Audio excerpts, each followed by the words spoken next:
Unmute. Hello. Check, check, check.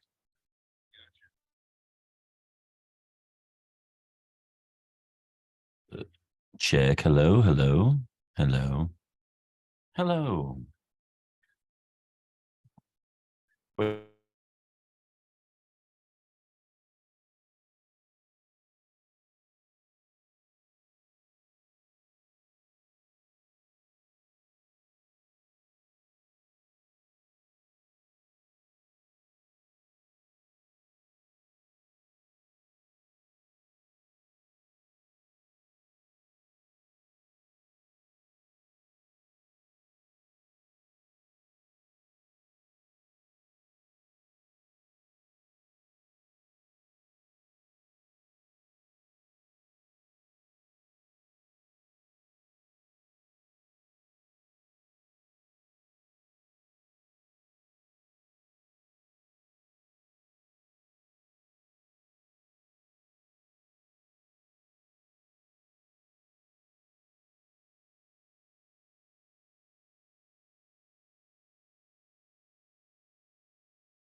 Okay, everyone, I'd like to call to order this meeting of the Monroe County Community Justice Reform Committee.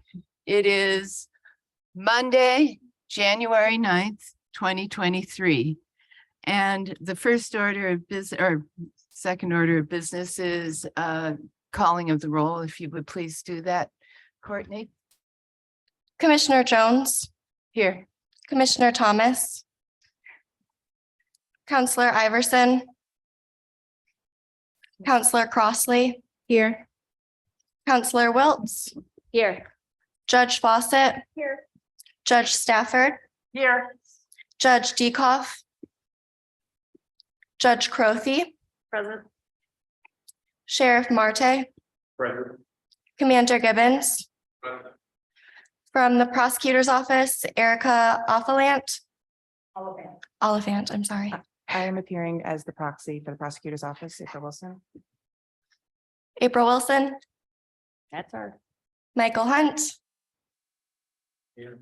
Karen Renbeck, Here. Lori Kelly. Here. Thank you. And the statement of our guiding principles, I believe we have that all settled. And Courtney, from now on, that could be printed possibly on the back of our agenda so that people will be reminded of that regularly. A rather important point of business for tonight is that we cannot really have hybrid meetings without passing this ordinance that allows it, which you have a copy of it right in front of you. It does include certain conditions. You cannot miss more than 2 meetings in a row, or at least you can't attend them virtually more than 2 in a row. We don't have a budget, so we don't need to worry about that. And I think that's most of what it is.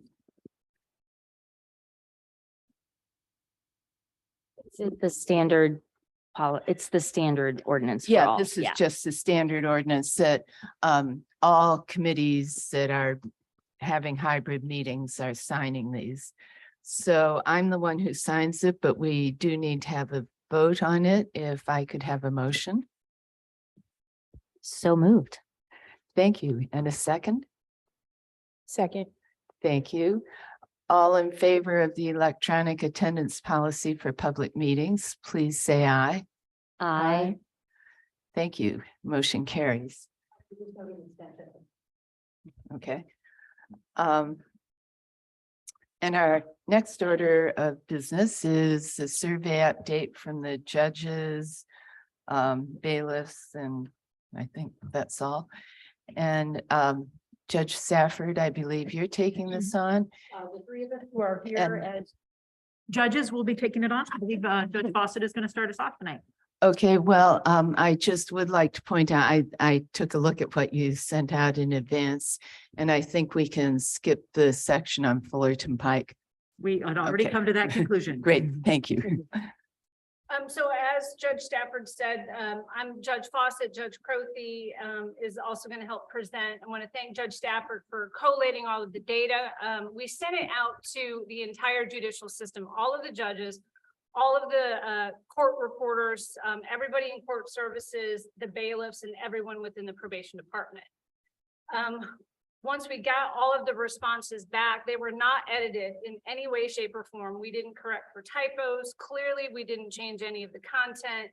And I believe as Judge Stafford received all of them, she put them in the PowerPoint as they were received. So our thought was obviously the PowerPoint has been given to everybody. So we're not going to read it word for word. We're going to kind of summarize each slide as we feel it just necessary to highlight all the responses that we received. Thank you. Ms. Moser, could you go ahead and share the PowerPoint? Yes. And I'm going to go ahead and unmask for that. And let me also welcome and thank other members of the Board of Judges for being here. We have Judge Holly Harvey, if you could. Hello, thank you for being here. We have Commissioner Brett Raper here. Thank you for being here, sir. I appreciate it. We also send the regrets of Judge Deacock, who has family in town, is unable to be here. Judge Houghton is unable to be here as she is still undergoing jury selection for a felony trial. She's still in the courtroom today. And Judge Saltzman has a family matter that is keeping her from being here. And Judge Hazeman should be here in a little bit as soon as she finishes initial hearings. And Judge Bradley is, he has a family thing tonight, so he cannot be here. But all of the Board of Judges have reviewed our presentation and the underlying data, and we've discussed it. In fact, I just finished a quick meeting with Judge Deacock about it. As we move into the details of the survey, I want to emphasize our thanks for being included in this committee. I think it's essential if we are going to be able to come up with the best result, that we all work together and put our cards on the table. And so that's what we're here to do and have been since the beginning. We respect all the different branches of government. As the judicial branch, we have a lot of respect for the executive branch and for the legislative branch and for the role that each of us play in working together to make this happen. The judicial branch has to follow, as I'm sure you know, the due process requirements, not only of the Indiana Constitution, but also of the US Constitution. We have to obey the rules that are put down by the Indiana Supreme Court and the statutes put out by the Indiana General Assembly, as well as the precedent set by the Indiana Supreme Court and Court of Appeals. As part of that, of course, I just want to touch base. We understand and fully respect that the commissioners make the decision about location and number of beds, as I know that they respect that we have to follow those laws and do what we need to do as the judicial branch. No one branch can reform another. All right, so let me move then into Judge Crothy as she talks about desired features for a new jail.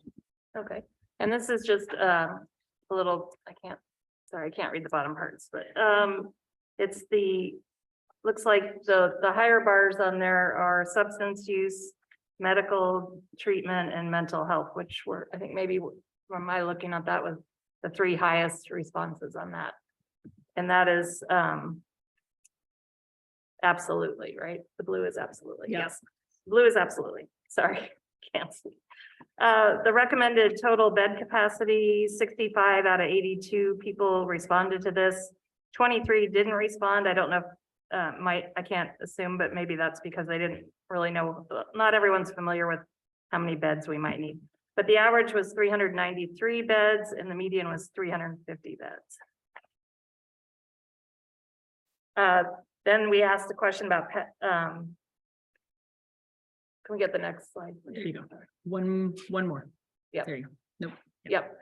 Padded cell capacity, 61 out of 82. The median number, well, the average mean was 29.4 padded cells, which is substantially more than we have now. And the median was 10 padded cells. All right, we wanted to highlight, we can go to the next screen. You'll see that 53 out of 82 folks provided comments on what works well in the current jail. And we were going to go through some of those comments and we'll do them relatively quickly. Of course, understanding that these are comments directly made by one of the respondents. These are not comments necessarily from the judges themselves, and they're not endorsed by the judges themselves. These are just comments made from people who work in the judicial branch. One person says, I don't know. One says communication is good. Nothing, not sure. Close to the courtrooms, not sure. Mostly escape proof, convenient location, ease of transporting inmates to and from court. Close proximity to the court and other court affiliated offices. Central downtown location for services for inmates when they are released. Nothing. That it's close to the courts, more staff, current flow, being able to call and have someone brought down ASAP. Easy access to the courts, able to transport for hearings quickly, easy to get paperwork to them. All county offices involved are in proximity to the jail. Officers are doing the best they can with what they have, the staff and hard workers like they have right now. I'm going on to the next slide. Some of those comments are repetitive. Obviously, I don't think it's necessary that I read each one, but the sum being the ability to have the jail, courts, probation, public defenders, prosecutors, community corrections, and the local sheriff department all together. The ability to service the public, the justice system, and the safety of all included flows well. They commented that the pretrial release cooperation and proximity to the court and probation for assessments. And for those of you who might not be familiar with that, Monroe County participates in the pretrial release program, and each time somebody is arrested, that either the morning of the arrest or that next day, they work with somebody from the probation department, they completed an assessment. So the pretrial release program can make recommendations to the court about the recommendation regarding release. So having them close by, I think, helps facilitate that. They commented that the staff works very hard and that they were happy. Someone commented that they allowed Centerstone to provide treatment programs in the jail, then have an outside jail component, so some wraparound services. One person commented unsure, someone else said nothing. Okay, and just a reminder, we're still on comments on what works well. I'm not gonna read all of them, but because some of them are duplicates, but one said, I think the staff does a great job with what they have to work with. The current setup is not very functional. Another said proximity to the courts, public defenders, and probation officers. There was also mention of the jail trustee program, inmate transport, meal prep and distribution, specialty dorms units. Inmates can be transported to the courtrooms fairly easily, and there have been no escapes. Go ahead, next slide, if you would.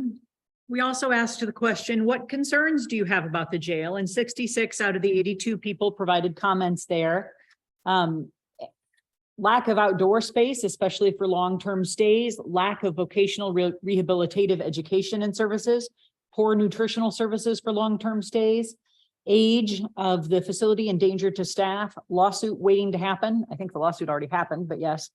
Overcrowded, location to court services, dirty court offices, the fact that it leaks into the court offices, noise in the court offices, low staffing, available beds, mental health and substance treatment availability, very dated and future costs, overcrowded, not enough staff, outdated, causing maintenance issues, plumbing concerns, unsafe, lack of community programming, no outdoor time, no exit planning for inmates when they're released, lack of job training, mental health services, visits with families, and civil legal services.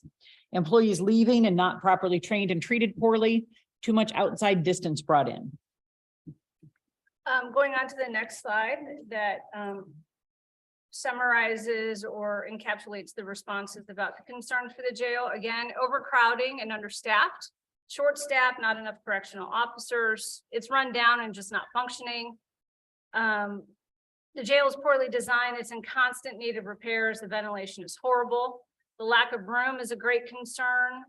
The inmates in the jail are above the courts and offices. Not enough room for the inmates we currently have. Not enough mental health care, and other counties send their released inmates here for care, and they end up in our facility. The building isn't made to house the type of inmates we have or sustain the care they require. Facilities are insufficient to handle the number of people. Nothing if we would only house medium and high level inmates and have state-run mental health facilities, not the county.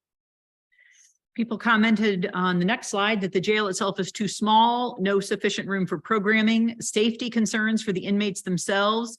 The jail offices could be situated more efficiently for jail workflow. The justice building itself is in constant need of repair. The ventilation is horrific. The entire building, mainly due to the jail being placed on top of the office space, has created a sick environment, not only for inmates, but for staff due to constant leaks, ventilation, and mold issues. Building employees have continuous allergy and sinus problems, my apologies. Not being able to maintain staff, the conditions of the jail justice building as a whole, inability to provide treatment to inmates easily, structure organization is inefficient, no work release, intake, drunk tank is dirty and insufficient, little to no programming, limited mental health services, limited access to physical health services, bigger means we can detain more, proximity to public defenders, courts, probation, not enough cells, Polycom system is inadequate and understaffed. On the next slide, they have concerns about drug use inside the jail, staffing and transport issues, even when already located together, overcrowding in an old infrastructure. There's no privacy for probation and community corrections to conduct business. For example, pretrial has to conduct assessments in the hallway when not using video conferencing. There's minimal programming space. Too many mental health inmates not getting what they need, not big enough, not able to provide enough services. We need a work release program. We want more emphasis on programming and there isn't enough space. needs more space, up-to-date and safe facilities, treatment opportunities for both substance use and mental health disorders, and partnerships with outside service provider, outside service providing agencies, and then one person commented that they were unsure. Okay. And these, next slide, please. These are still concerns about the jail. Outdated equipment, business practices and facility, overcrowding, lack of staffing, falling apart, minimal in-house services, limited recreation and programming, disrepair. There should be separate dorms for treatment needs like substance use and mental health, and dedicated staff to work these dorms. Treatment should be available in the treatment dorms. There should be high, moderate, and low risk general population blocks as well. It is very old and in need of constant repair. The jail being above the courtrooms and offices isn't a good layout. There also doesn't appear to be enough room for inmate pods or other functions that need to happen there. The location, crowdedness, and lack of a recreation area, understaffed and not enough beds. Next slide. Overcrowding, no recreation, no windows, no yard, sanitation, inadequate bed space, inadequate medical facilities and inmate observation, especially regarding mental health concerns, outdated plumbing, again, overcrowding, no room for programming or office space for pretrial or probation staff to conduct assessments or meetings, none besides perhaps the age of the building, overcrowding, understaffed. I've heard the full holding tank is filthy, extremely dirty, unsanitary. Out of date, condition is terrible. See report that the county paid. Overcrowding, communication with attorneys, staffing. And then the last slide that addresses the concerns. One respondent said, I'm not familiar with the current jail, so I can't answer that. No space for appropriate programs, treatment, visitation, and care for those who are in it. Lack of services, too small and not adequately set up for any outside time. It does not meet constitutional standards. Its location over officers allow inmates to flood offices. There is no room for training, programming to allow inmates to work on improving their lives while they're in jail, with the exception of the Serve Safe program, limited, if any, recreational space opportunities for inmates. And lastly, the current jail does not meet the needs of the community for effective safety and programming. Don't forget the next slide. On these are features to consider. 52 of 82 people responded. We're not going to read all of them just for time, and you all can get a copy if you'd like of the presentation, and we'll read them, but I was going to just hit some of the highlights. One person said dedicated room for video conferencing with court when needed, a library, a quiet area for inmate computers, iPad for Zoom calls with court. Lots of community involvement, training, job training, mental health, family visits, outdoor time, safety for jail staff and inmates, distance from courts so that any noise from inmates does not disturb other staff or court and courtrooms in the same building as the jail. Work release job programming, areas for video conferencing with mental health evaluators, the courts, tunnels for safe transport around a judicial complex as a whole to keep all departments flowing cohesively and to ensure inmates are receiving the proper services with probation, community corrections, and able to make it to their appointments swiftly after release from jail. And then there's also a concern of transportation once released, mental health unit, mental health pods, as well as substance abuse pods, a decent size recreation area, good size booking and Sallyport area. Probation and the community corrections co-located with the jail for ease to the clients, space for private one-on-one meetings, space for group programming, mental health services, reentry services such as education and employment services. Someone suggested perhaps a veterans block where Veteran Affairs Administration can get veterans plugged into services. Connecting veterans with other veterans in jail may prove beneficial upon their release. Order and cleanliness will likely be kept in a veterans block. An inside-outside recreation area, space for pretrial probation to meet with clients to conduct assessments and pre-sentence reports. And then just a couple more, library, exercise area, well, that was already said, but in addition to adequate space for programs, treatment, and visitation, it is very important to have safe and adequate space for professional visitation. The next slide then talks about whether or not people felt there was a need for co-location. Said Barbara. Yeah, all right. So, again, there were 82 possible responses, 79.6 I think ultimately responded. So with the jail, most 60 people, if I'm reading that correctly, felt that the courts needed to be co-located with the jail. Some felt it didn't have to be, and some had no opinion. Going to probation, again, it looks like about 50 or so, maybe a little bit higher, felt probation need to be collated with the jail. About 20 didn't feel that they needed to be with the jail, and some had no opinion. Public defenders, it was felt for the most part, about probably again 55, 56-ish, that the public defenders needed to be located with the jail. Some felt does not have to be, and obviously the others had no opinions. Prosecutors, it was maybe 42-ish, felt they needed to be co-located. Clerk of the court, not as much, maybe about 30 people thought the clerk needed to be co-located. Community corrections felt about the same as the public defenders, and then the sheriff having the highest need to be co-located with the jail. Is it okay if I jump in real fast? I just wanted to point out that this question was not about co-located with each other, but only about with the jail. For example, the courts really have to be co-located with the clerk of court. So even though you see the clerk of court has the lowest response here as having to be with the jail, it really needs to be with the courts, which also need to be with the jail. So it's, we're all in a train. We're all stuck together. Sorry, go ahead. No, I think that's the, Okay. So we didn't put all of the co-location comments. We're not going to read them all. I certainly hope that you do. We wanted to talk briefly, and if you could skip ahead to the slide that says features to include in a new campus. It's about 4 or 5 away. We talked about some features if we were going to have not just a new jail, but also a new justice complex. So new offices and courts. People talked about openable windows. We had an average of 80.5 responses out of 82 possible. A little less than a third said openable windows are important. More than that said space for witnesses to wait privately. As you can imagine, sometimes witnesses are there as the victims in a criminal case, or they're there for an order of protection hearing or a child abuse case. Sometimes it's best to keep those witnesses apart from each other and away from the general public.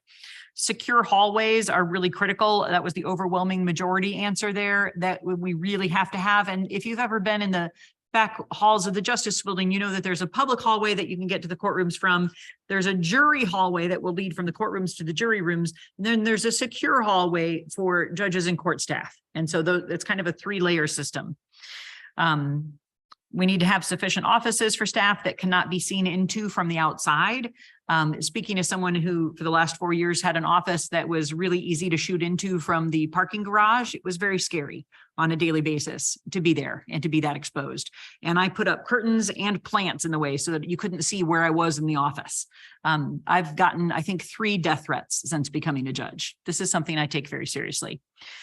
We need food and dining options. We need a bus stop with a covered waiting area, space for attorneys to wait and make copies. Zoom booths, I think, is probably a little less critical now in light of the Indiana Supreme Court order, but it was there. We're going to skip over the thoughts on the Fullerton Pike proposed location and not talk in detail about features for new courtrooms, although we will come back to that as we get closer to designing if we get there. But we felt like that wasn't as needed for today, and we wanted to stay focused. So at this point, what I would like to do is to thank the Board of Judges for working so hard on this. Probation, bailiffs, court reporters, court services, all staff really pulled together and had a great response rate. I know that Chief Probation Officer Linda Brady worked very hard making sure her staff responded in detail, and those comments were really appreciated. And to ask Judge Harvey and Commissioner Raper if you have any other thoughts that we missed. Ms. Brady, any thoughts? All right. Did Judge Hazeman make it yet? No. All right. So she must still be in court. We are happy to entertain questions. Well, thank you so much. That was very, very informative and very helpful. And it's really great that you got such a high level of participation in it, which makes the information even more valuable. Are there any questions from the committee? I had a question. I don't know if you would be able to answer. But I was curious because I jotted down a note where somebody said too much outside distance brought in.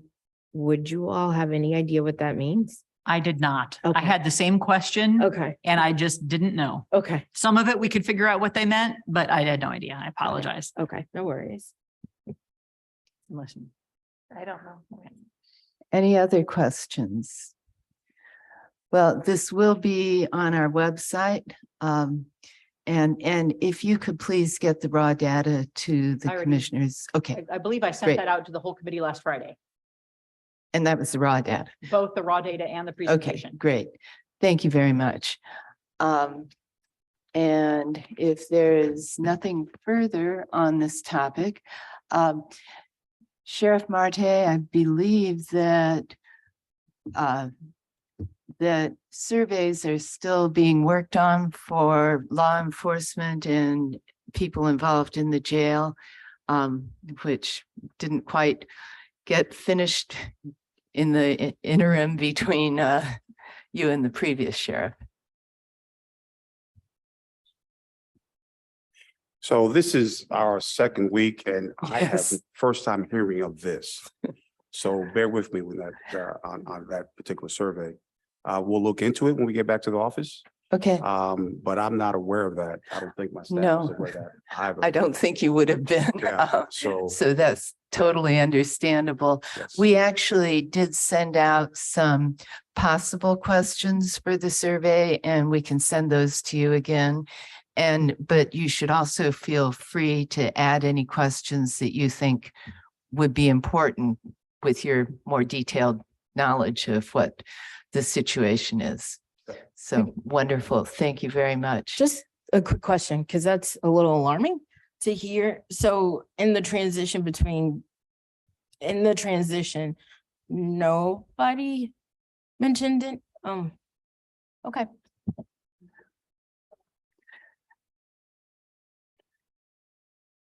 Pardon? Oh, thank you. Julie, did you, or Commissioner Thomas, did you have something to add? Yeah, thank you. I also do want to thank the Board of Judges for their report. Thank you for that survey. It was really helpful. I look forward to looking at it more closely. I have not had an opportunity to do so yet. The other thing that I think Sheriff Marte, I think needs to talk to Angie Purdy about that survey, but also we had tasked the jail commander with doing a survey of jail staff and also the medical providers who are working in the jail. And so that also needs to be done. And I don't know if it's been done yet. So Ms. Purdy would be the one to reach out to about that. Thank you. We'll get all the information to you. I understand that you are juggling a whole lot right at this moment. That is a true statement. I just checked with my jail commander and we're not aware of that either. Yeah. So the only survey that we're aware of is the one that you and I spoke about, and that's it. And that has nothing to do with this right now. Yes, no, well, ultimately it degree. has something to do with To a this, degree. but not what you're Exactly. being asked to do right now. Mhm. Yes, yes, yes. I had one omitted comment, which was to thank Counselor Iverson for coming in and sitting in on court last Thursday. I very much appreciated having him there. And to remind everyone that almost all court hearings are public. Everyone is welcome. Members of the public, members of this committee. We welcome the public coming into court. The only time you can't is if it's an adoption hearing or a confidential hearing of some nature, like a Chins case or a juvenile case, and there will be magnets on the door that say it's a closed hearing, but 95% of hearings, as a rough guess, are public and you are welcome. Thank you. And I do hope that people will take advantage of that. Ms. Wilson, Thank you. And I would just add once again that the prosecutor's office is also welcome for anyone on the committee. If you'd like to spend a day or part of a day with us, and I'm sure, or even just talk to public defender's office, I'm just to see some of the challenges that people have in going from court to court and some of the delays that we're struggling with that we could use some support with. Thank Happy to you. have you. yes, that would be very useful. And are there any other comments? Seeing none, we will now move on to jail design and construction. And as for the land update, I think it's generally known that the city council did turn down the request for rezoning for the land on Fullerton Pike. So that is no longer in consideration at this time.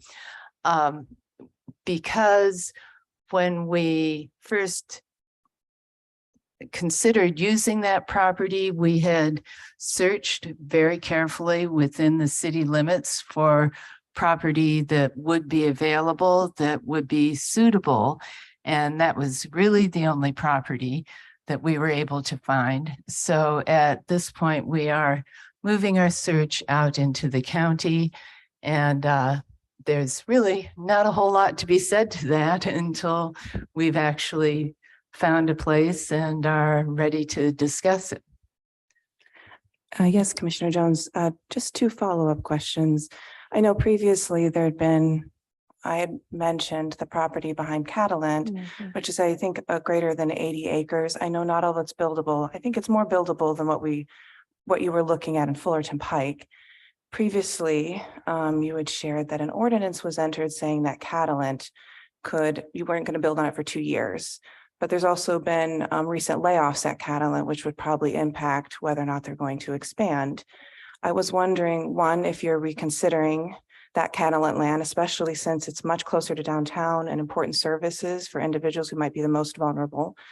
And two, I was wondering, as a committee, if the commissioners are unwilling to consider that parcel, if maybe we could discuss as a committee making a recommendation to the commissioners on ideas of land that would kind of fit some of the needs that are coming out in the surveys for both the judges and the local bar. So I was wondering if we could talk about those two options. Thank you. Yeah, we're actually interested in any locations that might seem suitable. Of course, as we've said before, this is the commissioner's decision, and in the end, we are the ones who are responsible for this decision. But obviously, there are a lot of other people who will be affected by the decision we make, so we will want to hear from others. And as for, no, we are not considering the Thompson property. There are a number of issues with that property that we have identified in the past.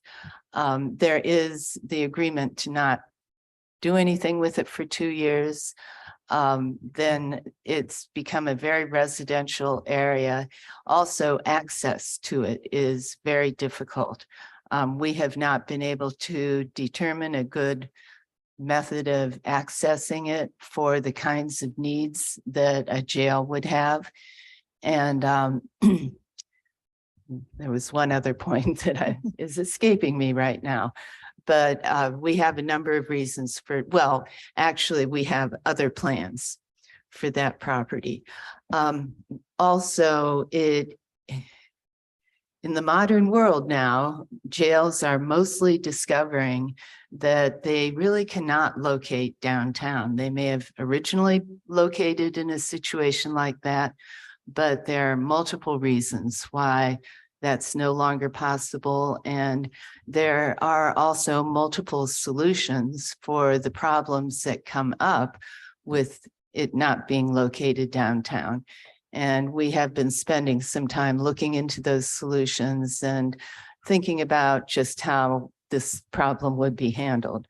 Of course, this was a problem that was brought up with the Fullerton Pike location, and that problem doesn't change just because we didn't get the Fullerton Pike location. So, but no, Thompson is not being considered. So that's.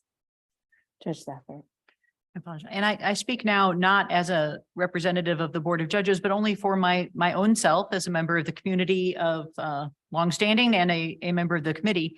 I wonder if we could reconsider Councilor Crossley's recommendation made several meetings ago to collaborate with the city and to cooperate with them on land that they may own or have other options for, including, for example, land that was recently used for Bloomington Hospital or for the warehouses for Bloomington Hospital.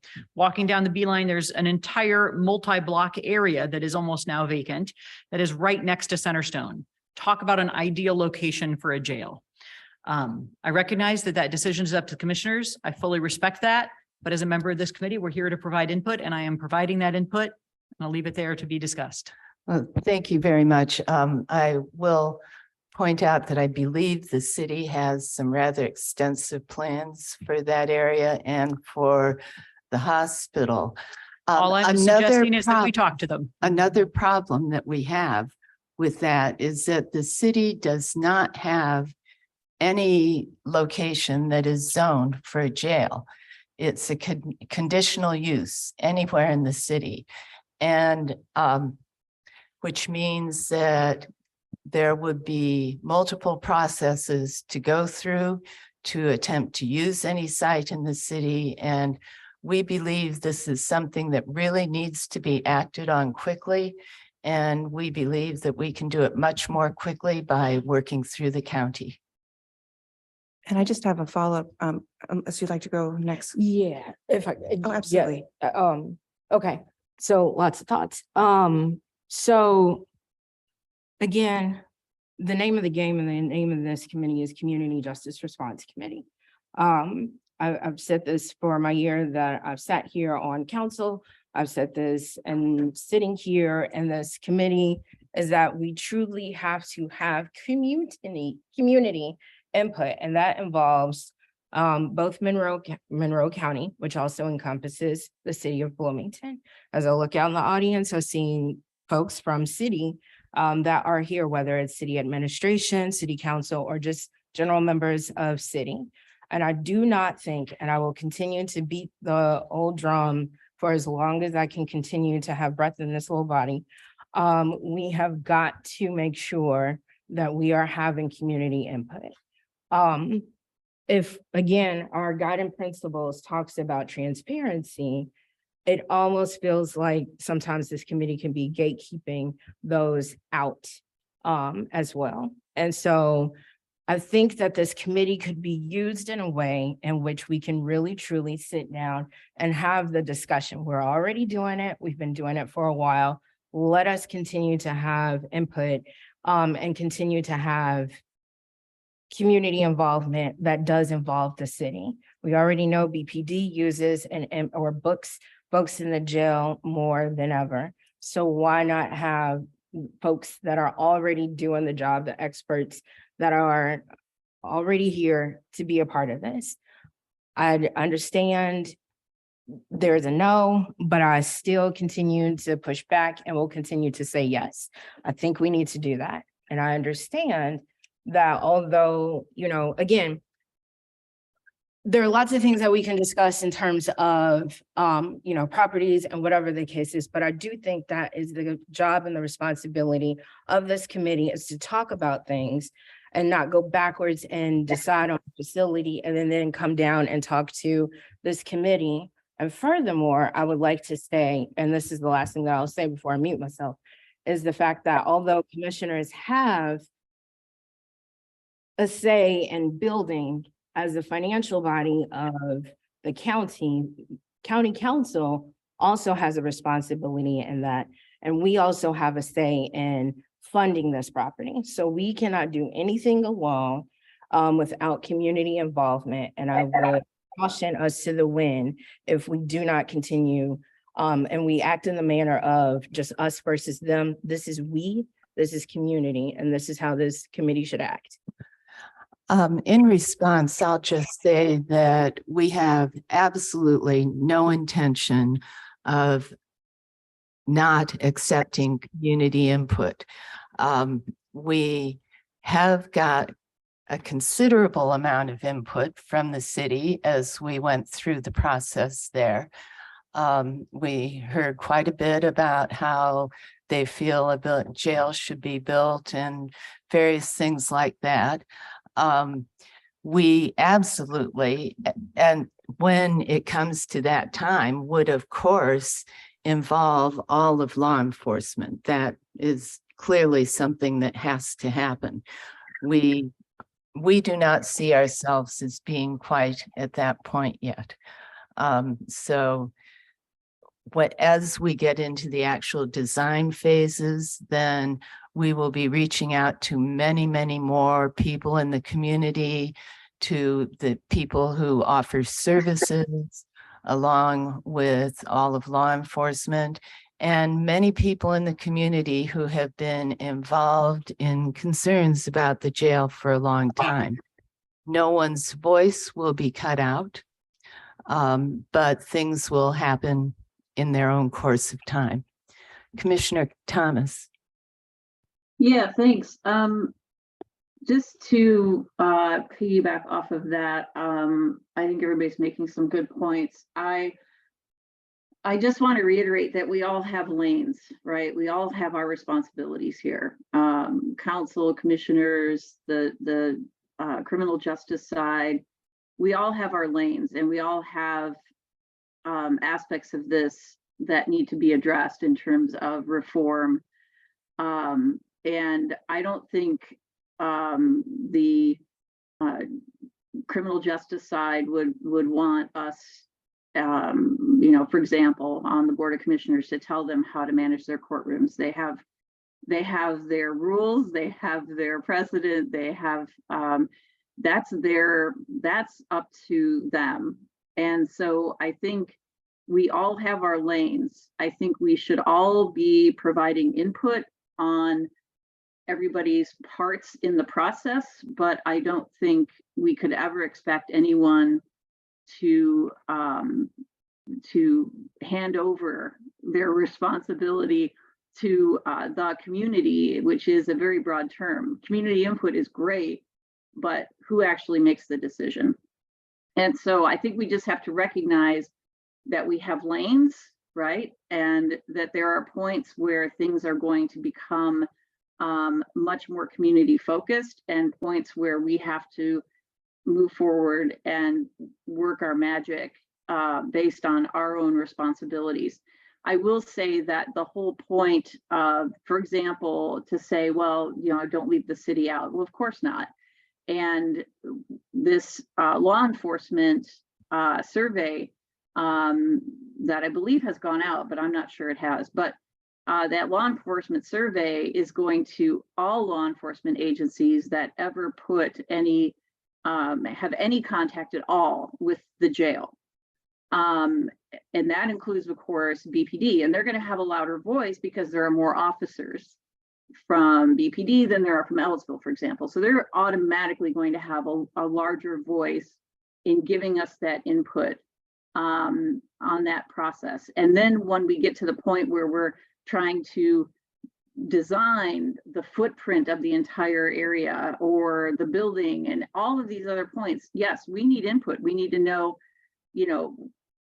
where all these things need to be and how much space we need. And like, for example, today I was like, oh my gosh, yes, witness access. That is so smart, So we all have things that we can help use to inform one another in our parts of the process. And that's the whole point of this committee, is to share that information and then to bring the community in as well at all of those junctures. But there are things where we have lanes. We cannot tell the judges how to manage a case. That is not our responsibility. And so I don't want to give people false hope that they could come in and offer that guidance and that it will automatically be accepted. The guidance will be welcomed, but that doesn't necessarily mean that something is going to change, because that's not our lane, right? So I think we have to be really careful about that. Be very inviting, take the input, learn everything we can, but we do have our lanes. And so, at this point, the justice side should be working on those processes and how they're going to change them and what they're going to look like. And we're working on the building side of things, and council's working on the funding side of things. And so we have a lot to work through. But I don't want to give somebody the false hope that they can come in and change the way that the judicial system operates at its core, because that's, I'm sure everybody on the justice side would love the input, but input is what it is, right? So I hope I've been clear on that. Thank you. Yes, and I'd just like to add that people in our position understand that we will never make everyone happy. Too many people have too many different ideas of how things should be, so that's not going to happen. We're just going to make a decision as best as we can in the area where we're required to make that decision. We are not going to try to cut other people out of the areas where their input will become really very valuable and really necessary. And I would really like to move on. We have a great deal of public here. Can I just add one thing? Yes. It might be helpful, and we've talked about this before, but when you're talking about like modern jails could not be located downtown, or that we need pods, if that's evidence-based, it would be nice to know. Like just as Yes, a, that's some of what I would really like to get onto now. okay, well, I'm just saying it would be good to Yes. educate. We Yes. had talked at earlier meetings about having those sorts of materials shared in advance. For example, I made sure I sent the presentation and the raw data last Friday so everybody could share it. And I think we would all love to see what kinds of solutions there are to different locations for jails. I would just ask that we have it in advance so that everybody can review it. Okay, I'm extremely sorry that we could not get this to you in advance, and we certainly hope to get it to you. The commissioners and I, the other two commissioners and I have spent the last week in Arizona visiting jails there, visiting a crisis treatment center there, doing quite a bit of research into this. I got home at 1:30 last night. Did not get to bed until 2:15, and I'm really sorry that we have not had a chance to get all of this information to you in advance. But I think you can understand that that would have been somewhat impossible. And while we have not actually pulled all of our information together yet or anything, I did hope to give you some information about what we had found in Arizona as we were visiting Arizona this week. And it was very, very worthwhile. And actually, we very much hope that other members of this committee will take the opportunity to visit also, because it was extremely informative and we learned a great deal. And I think it would really be worth everyone's while to learn about this.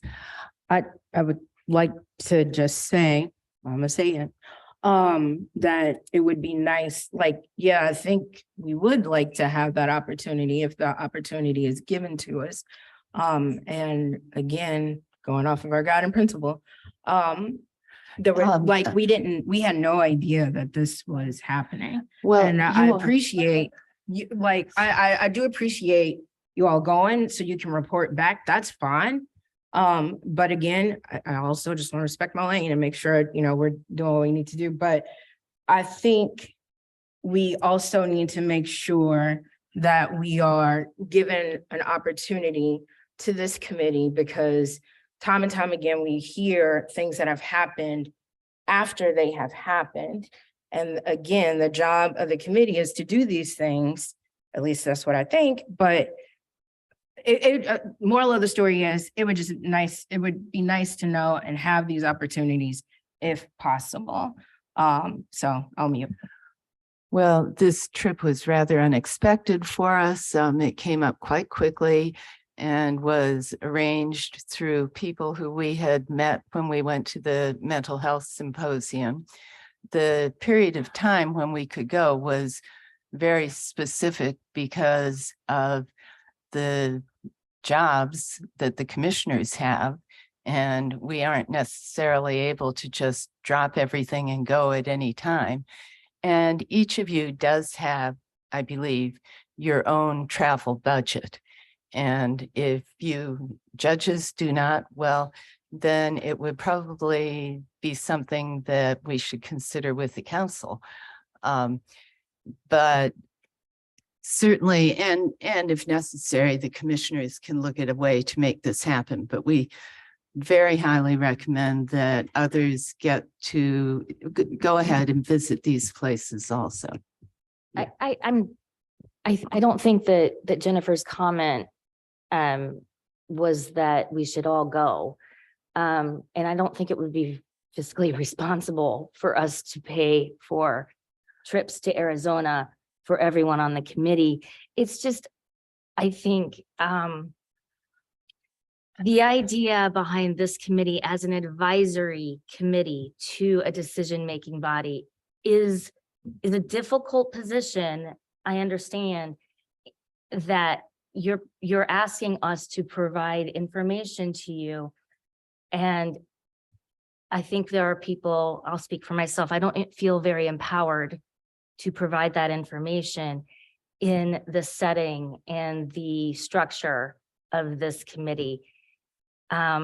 It's not feeling as though the information that the commissioners are getting is being shared in a transparent manner. And that, I think, is the frustration that I'm picking up on in the room. I mean, for instance,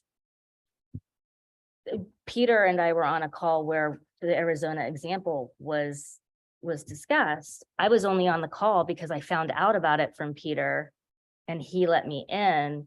And there wasn't much follow through. I thought I was going to be able to have some of these conversations with people in the state who were informing things. And then I wasn't invited to the call, and then I insert myself, and then they're talking about Arizona, and that's fantastic. And I have no time to go to Arizona. That's not really what it's about, but it's about a lack of transparent conversation around the activities and the path that we're trying to take. There is a huge decision to be made, and we get that it is your decision. It's dependent on good information and good input, as well as a collaborative process of discussing that input and a mutual understanding of your responsibilities. And I can't speak for all of county council, but Jen's point is well taken. County council needs to be on board with your decision. And it's frustrating to not feel as though our lane is appreciated, so to speak. I think it's simply a matter of we haven't yet reached your lane. I am sorry. Wow. And I'm sorry, we're at this time, the task ahead of us is to find a piece of property to build a jail on. And that part of the task is up to the commissioners. We are not trying to keep any secrets from you. We are trying to be transparent. I guess maybe it would have been better to have not brought up the fact that we had this really very remarkable experience until we had a chance I will to write it respectfully up. disagree. And I'm sorry, Catherine, would you please stop interrupting me? I will be happy to speak next. All right.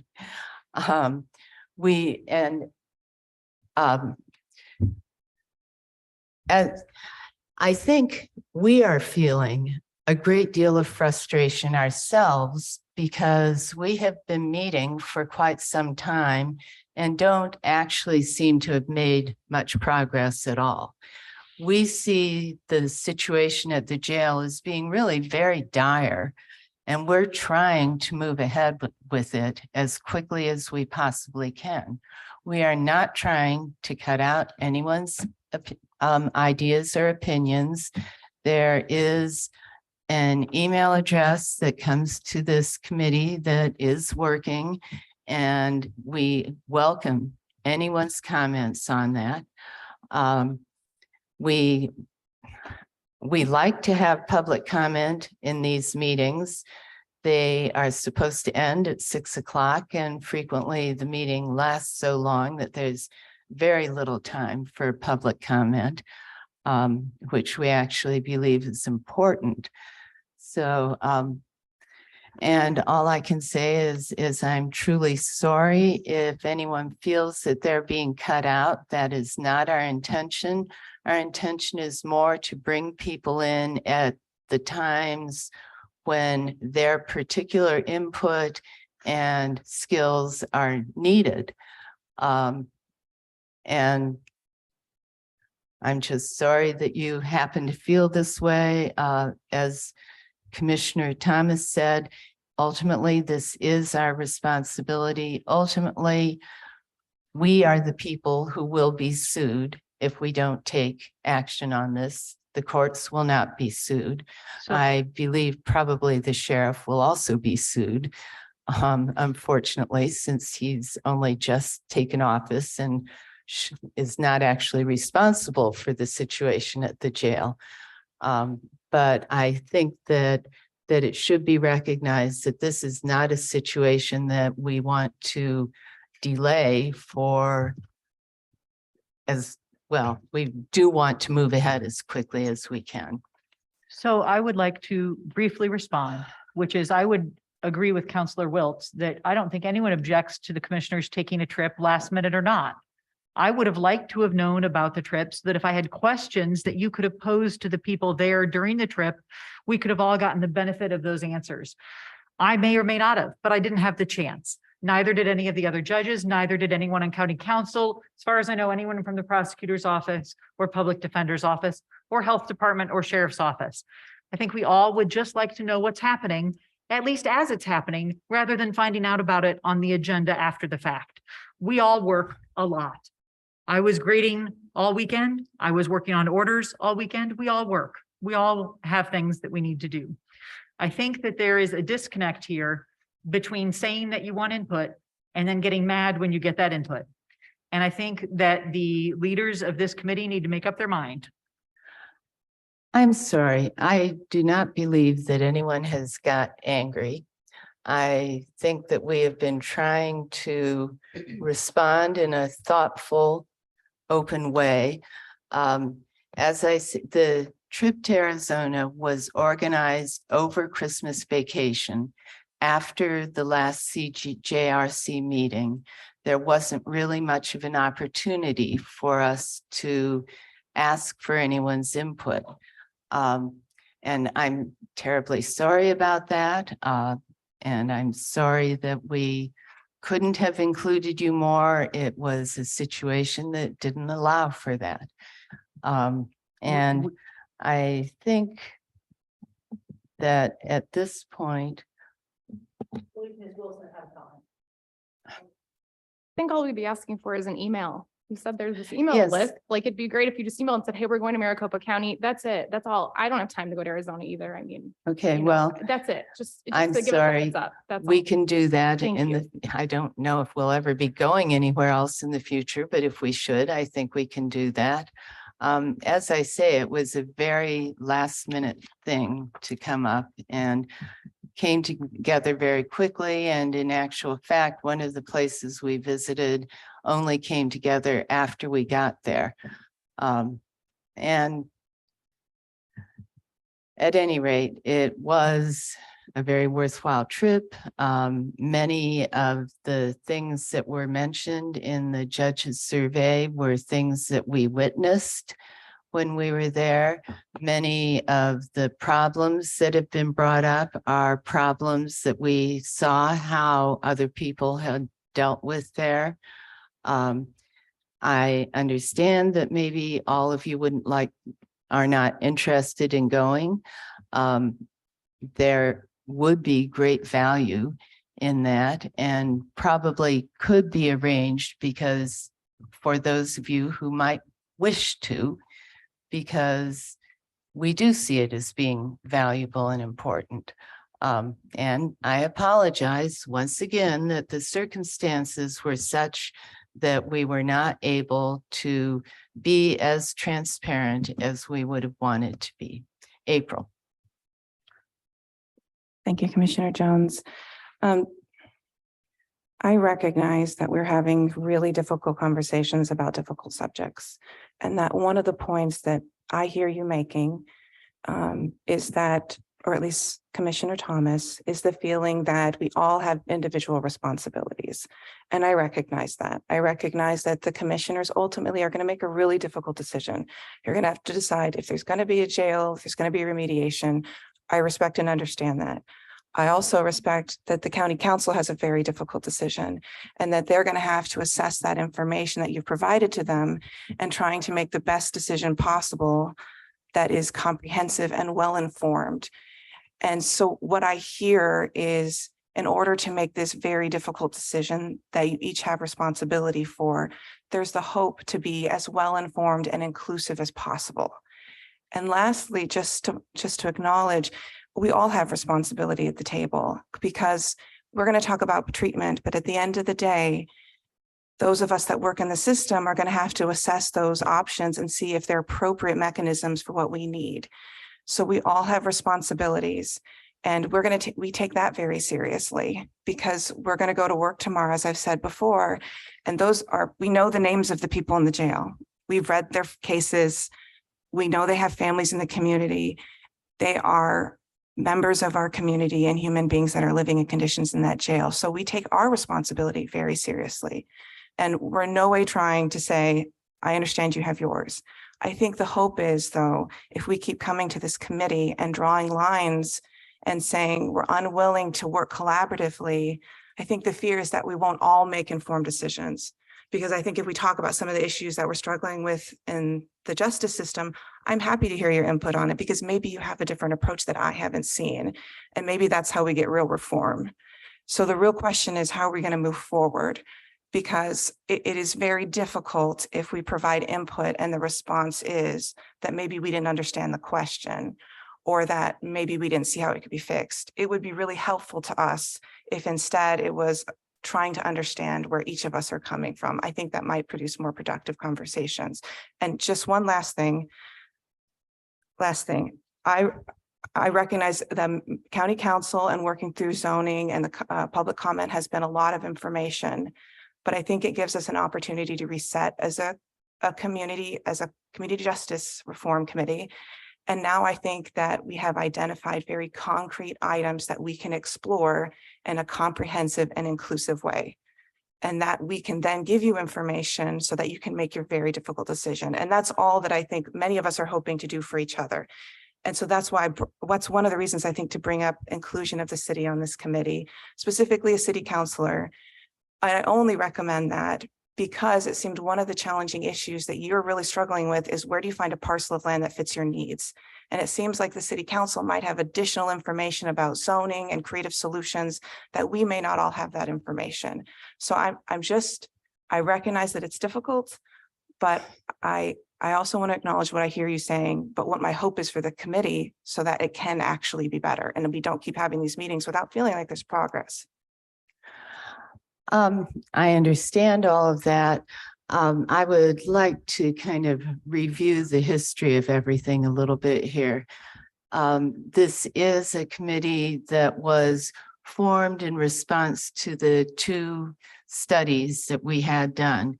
Initially, the committee was only the commissioners and the council, because we saw the initial response to those studies as being a need for a new jail that was significantly different from the jail we have right now. There was another component to the study that was extremely important, and that is the case processing that is done by the judicial system.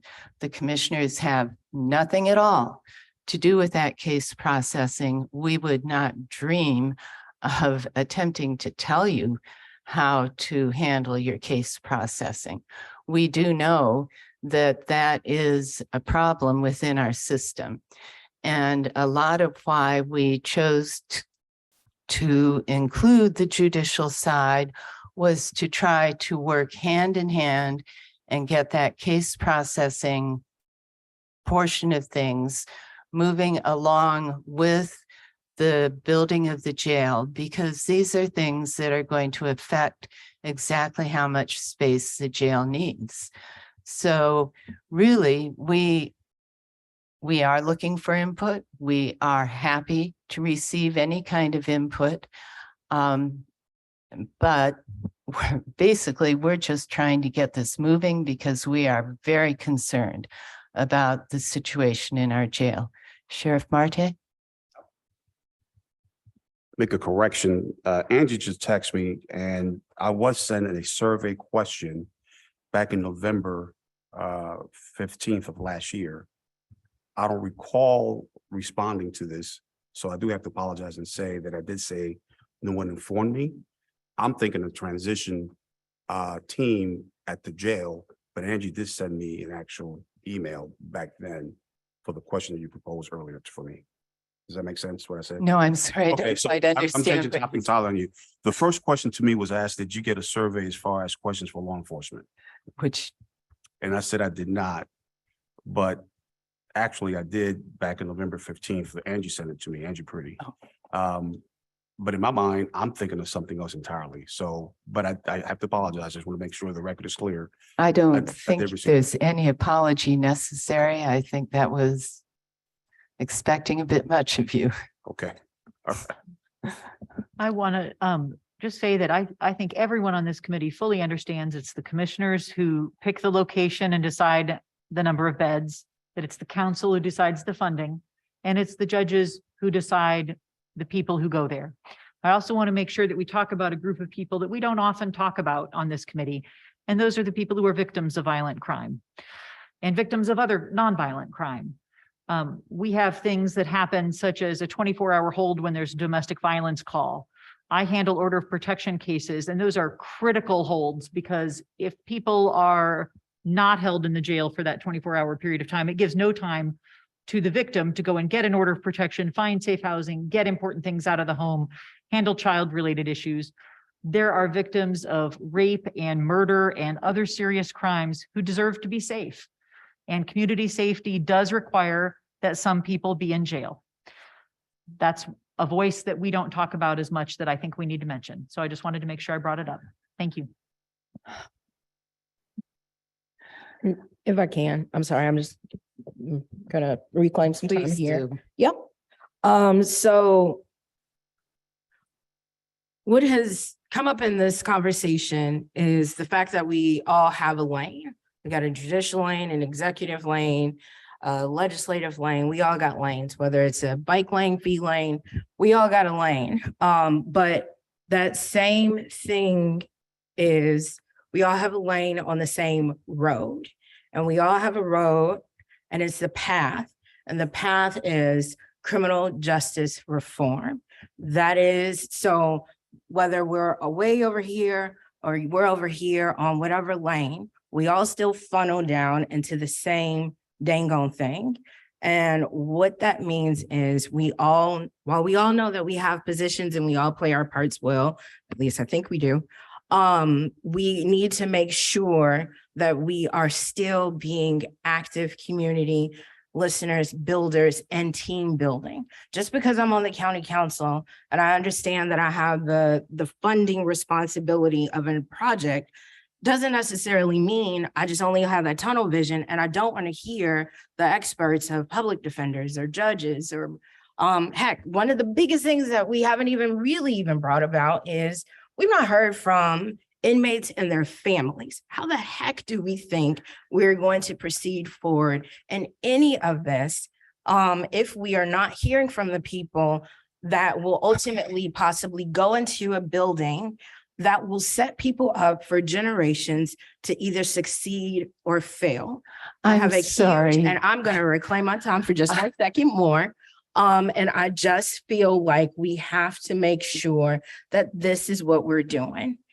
It is necessary, it is healthy, it is the progressive values that we in Monroe County continue to talk about. Let's not talk about it anymore. Let's be about it and let's keep moving forward, or else this committee is in vain. Yes. I'm agreeing that if we don't start moving forward, this committee is in vain. And I would like to point out that over a month ago, we brought to you a contract that was sent out in advance with Allison Howlett at I use Behavioral Health Institute. And the contract that she brought forward was to survey all the people in the jail, their families, to survey them again. The people who are in the jail will be surveyed again sometime after they leave the jail. These surveys are intended to find out about their experience in the jail, in particular, not really the overall experience, because that what we really are anxious to learn about is what programming worked, what programming helped, what programming they believe would help them more and they would like to see in the future. And there was nothing hidden about this. This was brought to you all. I believe that you all were aware of it, at least at the time. So that is not something we're ignoring. No, I think, As for victims, that's something that we also are not ignoring. It's simply not what we've got to yet. There are all of these different pieces that are going to have to come together in the end. And they're going to come together in a certain order to make them work. A whole lot of what's being discussed, we have learned, can be affected a great deal by the design of the jail. But there are also many components that possibly should not be a part of the jail. These are all things that we're going to have to be discussing that are going to ultimately be a part of this whole project. Right at the moment, our concern is to locate a jail. And we are happy to hear of any property that anyone knows of that they think would be suitable for this.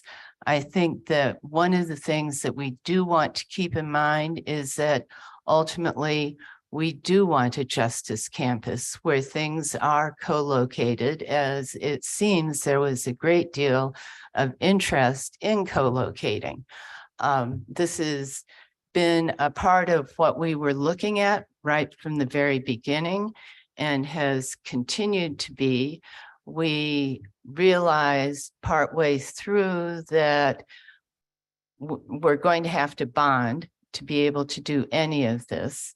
And we probably will not be able to initially bond for enough to be able to create the whole co-location at one time. We're going to have to wait to see how the annexation process works out before we will actually know what kind of resources we'll have available to back up a bond. And so that's something, co-location is something that's definitely intended. We absolutely intend, even in the first phase, to move the sheriff's department with the jail and to have some sort of courts located there that can be used in hopefully an efficient way. And yes. yeah, I think Kate. that our surveying and data collecting has been going really well. I mean, I think that's a success, and gathering input in that manner is something that I think has been really useful. And I appreciate that that's been a priority. I do think that there are other ways to have input that is more of a facilitation of gathering information as opposed to sending a survey out and getting responses. It's a little bit more of a back and forth. And I think that's what some of these suggestions that I'm hearing might bring about, especially just going to reiterate, involving the city at this stage would be invaluable. It was pretty apparent to me at the city council meeting that it was a concern of city council members that they hadn't been involved, and that in part swayed their votes. So we could have a property already under wraps at this point, had we perhaps, and this is conjecture, I get it, had we involved city in the first place. That's how you bring people together. You involve them from the beginning. You provide them a stake in the outcome that is meaningful as the part of the process. And then your decision making is more informed, it's richer, and it's coming from the ground up. And I think that's where we're a little stuck. The reason that decision was made is because we will be spending county money. This is county money that's going to be spent. I am not aware of any situation where the city has asked us to weigh in on how they spend their money. It does include the entire community, and we do need input from the city. But in the end, these things are the county's responsibilities entirely. And that was why it seemed kind of maybe not fully appropriate to include city members on this committee. We have no intention of cutting out their input. We're happy to receive input from them at any time in a variety of different ways. This may have been a bad decision, but it was not, it was a thought out decision, and I would have to say that this is what the ordinance calls for. I mean, the ordinance determines the composition of the committee. Right, but that was changed by Yes. by the commissioners, and the commissioners could change it again, and And I can discuss with the commissioners whether or not there's a desire to include the city in county decisions. there's clearly not. We've Yes. asked and asked and asked, and it's been said, and I get that, and I wrote an email to you all and asked you and was told no, and I get that it's a losing argument. It's an important argument to keep making. And I think we're going to be paying the price for that decision. And it's very frustrating, because I think that's part of why we're not making progress. And I think we share that frustration, is that we're not making progress. And I think this is a big stumbling block. Darcy. As I sit and I listen, I think I share your concern in that we're missing an opportunity here. And that I do fear, and I think everybody fears, that we're going to end up in the same position 10 years from now. In terms of, or what the position that they ended in when they first designed the jail that we have now. And I think it's important that everybody at the table take a moment and self-reflect about if they really are listening to what is being said. When I issue a sentence, my sentence is my sentence, and I get to make the final call. But if I don't get buy-in from the people in which my sentence impacts, it may not reach my ultimate goal. I have a criminal docket. My main goal is to keep people out of my courtroom. I don't want to see them, and I tell them this, unless we're outside and you're, at the same restaurant that I'm at. And if I don't explain my sentence in a way that gets their buy-in, it could be pretty futile. And at times, I just have to make my ruling and be at peace with the fact that I think I have done everything I could do to get that buy-in, and that I ask everybody on this committee to do the same thing. Yeah, we all have our lanes, and you guys have done a great job in asking for feedback.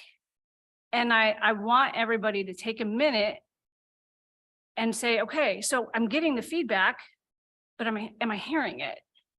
Because the only thing I can say is that I would venture to guess that there is a majority of people at this table who do not feel that they're being heard. And I want to make sure that I'm not playing a role in that. And that's what I encourage everybody here to do. Is it's easy to say, well, I hear you, Ms. Crossley, and then turn around and go do something different. It's very PC. I see you, I hear you, but really take a minute, because if the majority of the people are saying one thing, then I just hope we're all taking a moment to really mean what we say by, I'm hearing you. Well, I'd have to say that the commissioners are feeling that we're not being heard by the committee. We have been saying a great deal about why we're making the decisions we're making, about when we're making the decisions we're making, about how other people will be pulled in to make the decisions that they are, to advise us about decisions that they're more expert about than we are. That is absolutely our intention. We've made it clear all along. We are simply stuck over the fact that many people feel that somehow magically the jail is going to happen in the city. And that would be fine if we could have found a way to do that. As I've explained pretty much at every single meeting, this is not the way of the future. And we have been studying a number of other jails. And most of you have gone to them with, or you've gone to at least some jails with us. The jail in Ohio that people visited had the same transportation problems that we would be looking at. We're looking at those in advance. They actually built their jail and then realized, oh, we're going to have transportation problems. So they haven't used it yet while they're trying to figure those problems out. We certainly want to work on all of these things as the time comes up. Our initial problem is a location, and that's what we're trying to work on. And basically, I feel that people are not hearing what we're saying about how this process can work, about what's needed, and keep on reiterating the same ideas that we feel are not viable. And I think we could move forward a lot more quickly if we would realize that things will take place in their time. And at this moment, what we need to do is find a location. And we're happy to hear about any locations that anyone can think of that might be appropriate. Have the commissioners discussed with city council members or city zoning the possibility of using any of the ground on the former hospital site? The commissioners are aware of the fact that the city has already made designs for that area, that they've made plans As am I. for but that was- area. And so, no, we did not really think it was appropriate to go to them and say, forget all your plans. We want you to do what we want. There is there is reason to maybe give a little bit more consideration to the Thompson property that you talked about earlier. I realize that there have been other ideas and it doesn't seem perhaps as feasible under the Catalan agreement. But it is actually a jail is a permitted use for that property right now. It is in the city. Those are some significant hurdles that have been brought up. It was purchased to be a site for a jail. I'm not saying it's the best site. I'm saying that maybe we've dismissed it a little too early and it could be reconsidered. There are also other possibilities, I think, that could be discussed in the city, and having the city representation in it would help those conversations. I'm not sure that that's quite accurate. Although the county does own that property, it's still subject to city zoning. And we have been told that jails are only a conditional use anywhere in the city, which means a rather lengthy process to use any city property. So I think that's going to be difficult. we're looking at many, many difficulties with that property. The one place that it has very limited access. There's a very small amount of access off of Rogers. And that actually is an easement for utilities throughout that small little area. There is possible access from Adams Street, but the jail actually has to have rather large trucks come frequently to make deliveries. There are frequent sirens going on, and that's right by the youth shelter. And we have tried to avoid a situation that would be that disruptive to the youth shelter. It's not just a blind decision to not use that property. That was actually the first thing that it made sense to look at. And we did look at it. So, oh, I'm so sorry. Say, I see Councilmember Iverson has had his hand up for quite a while. So Councilmember Iverson, please. Thank you. I have been listening, and I wanted to echo what I've been hearing about collaboration. I think that's really important. I'm also very interested in what you learned in Arizona. And so my question is, as I look at the clock, would it be possible to get a written report of your findings from the trip that you made to Arizona? Yes, that was intended all along. As I explained, it was just a little bit, we were a little bit short on time with that. I think that we will have a written report by the next meeting. And I hope that you all will be able to look at it and consider the ideas that we ran into.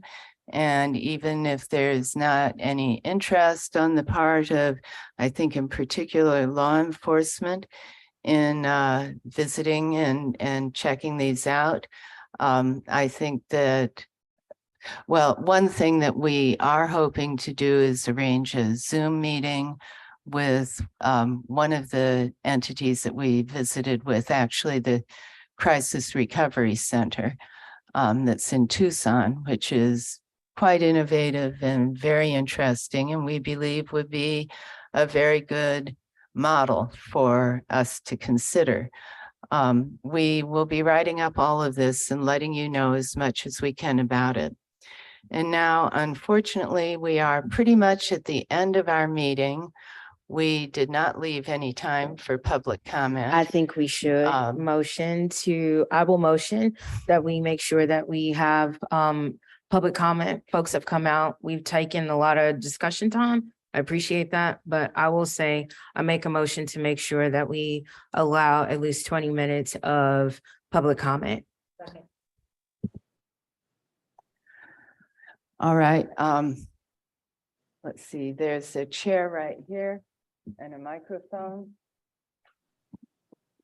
Would anyone from the public like to make a comment? We would ask that you please limit your comments to 5 minutes. And if you have made comments in previous meetings, we're interested in anything new you have to say, but we would prefer not to hear the same things that have been said at every meeting. Councilmember Piedmont Smith.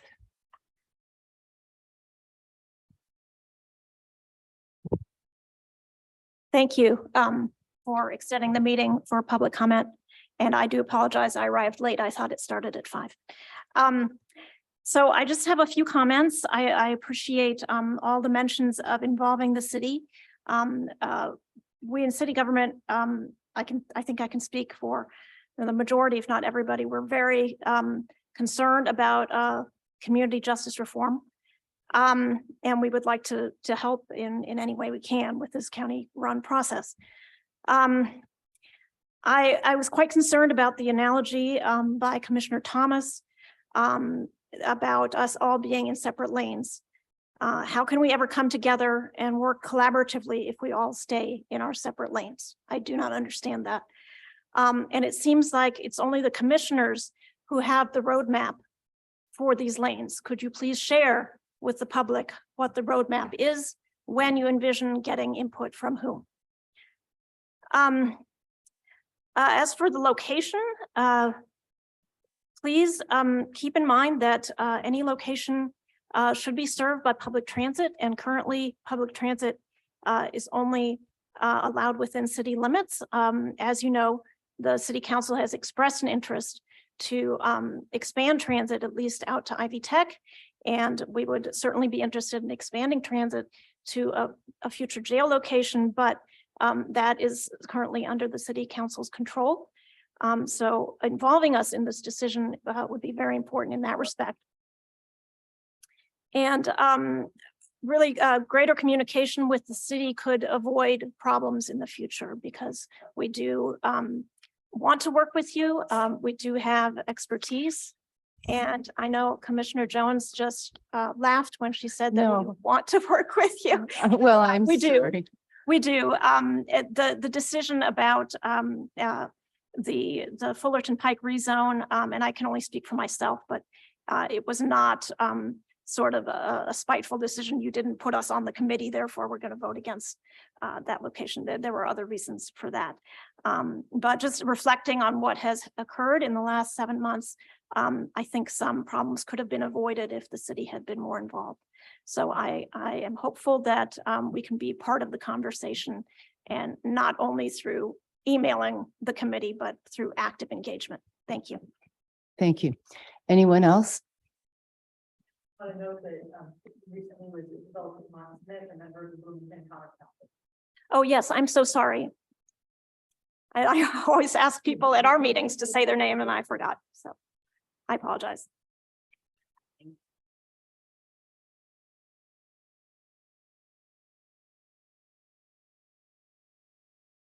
Good evening. Kaisa Goodman here in my capacity as the City of Bloomington's new Public Engagement Director. It seems that there are two main questions before the CJRC. One, how to prevent people from going to jail, improve outcomes, reduce recidivism, and increase quality of life for anyone who is incarcerated.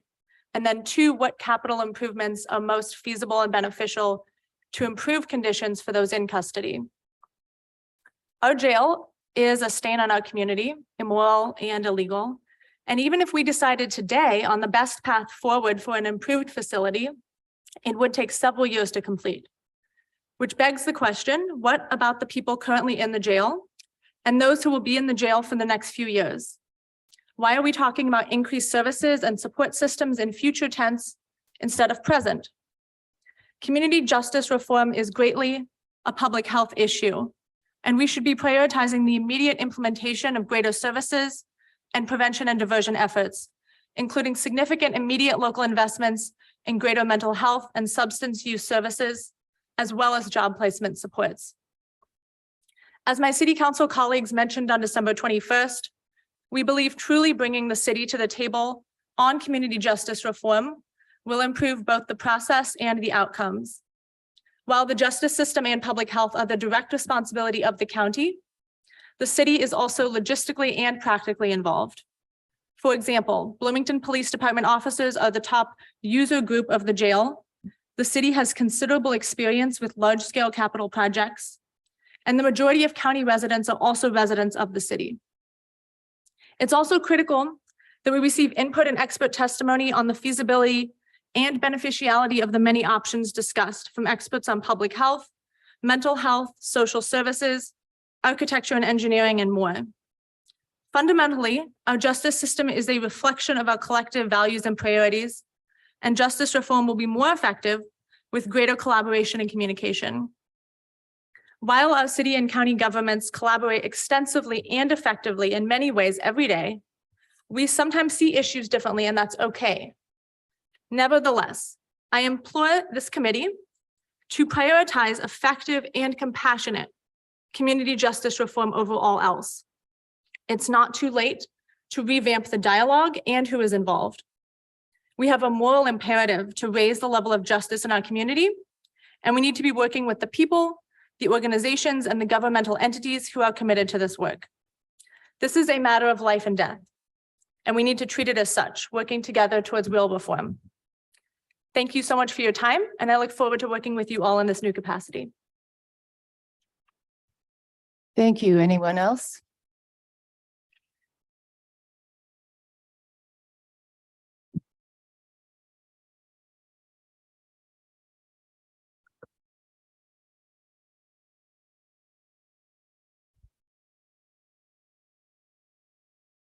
Hello.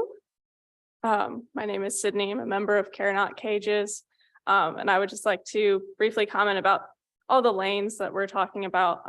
That's been brought up a few times, but I just think there are about 5 lanes on this street and lane 1 gets to the end and has this predetermined plan in mind. And then they ask the input of lane 5.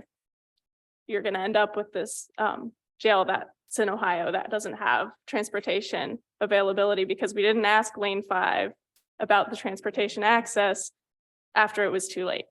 And I would also like to point out that like expert opinions are very important to have and they should be at the table, but not to undermine the opinions of your community and the people who live in the city and in the county and the people who are inside of the jail and don't get to go home at night. They probably know best what's going on in there. And I think that, yeah, opinions should be heard. And I think there's kind of a lot of feeling that people are talking to a wall and they say that they hear the opinion, they say that it's being absorbed, but then they turn around and do quite the opposite. So that's all. Thanks. Thank you. Anyone else?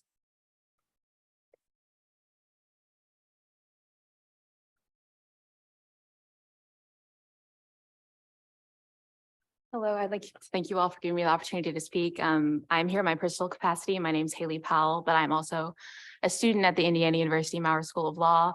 And there, in my capacity as a student, I'm also the Director of Administration for the Incarcerated Individuals Legal Assistance Project. So we get mail from all around the state from incarcerated people asking for our help on a variety of legal issues. But something that's often missing from conversations about criminal justice is that these are real human beings that you're putting in cages. And I would just like to say that your comments in particular really spoke to me because so much of this meeting was going around in circles about we don't feel like this is transparent and then going back and forth and saying, well, I did my best, but your best isn't good enough if you're not serving the people in your community and not thinking seriously about how you're tearing families apart unintentionally. You can pave the road to hell with good intentions, but these are human beings and their families have seen the jail we have now deteriorate to a level that is unacceptable. And we also need to think seriously in the future about what we're going to do when a crisis stage like this is again approached. Because if we continue to poorly design these jails because we're not considering the long-term aspects on these human beings, you're going to reach these moments over and over again where we're scrambling to find a good plot of land for another jail. And if we don't think about this right now, this council will be in that position again in another decade. And what are we going to do in the meantime between when this jail is currently deteriorating and when we finally settle on a new plot of land and build a new jail? There are people in there who don't have windows, who hardly go outside. And this has been a long time coming. No one looked at that jail even a couple of years ago and said, this is a good long-term solution. So I just wanted to bring in the human compassion aspect of this jail and remind you all that you are doing this work, not as just in your official capacity, but there are people you walking along the street when you go home tonight and they know someone who has been in that jail. Someone you love could be in that jail. Jails don't disappear social problems, they disappear people. And we all need to think about where this is heading in the human aspect. This isn't just an agenda. Thank you. Thank you. Anyone else?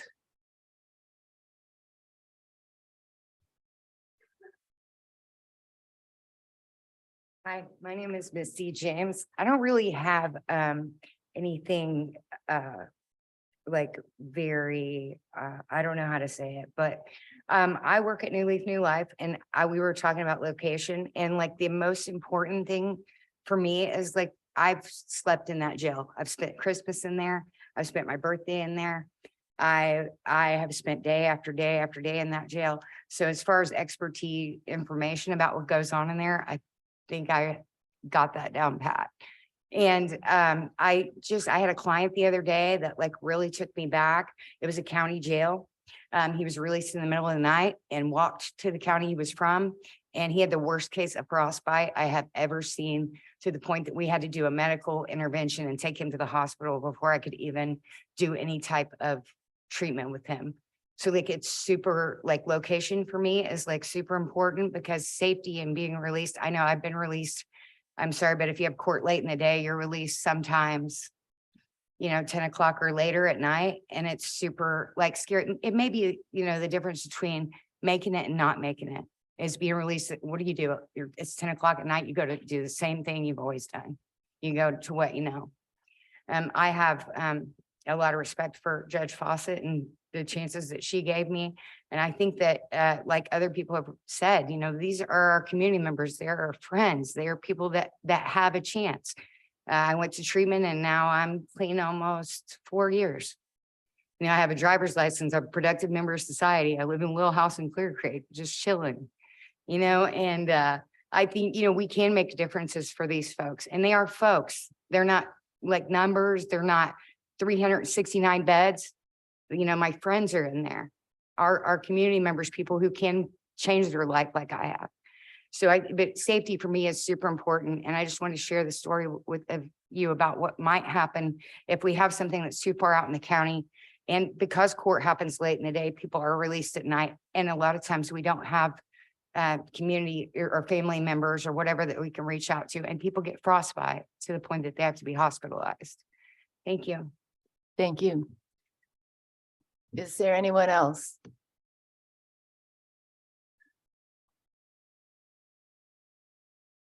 Seeing none, this meeting is adjourned. Sorry. Oh,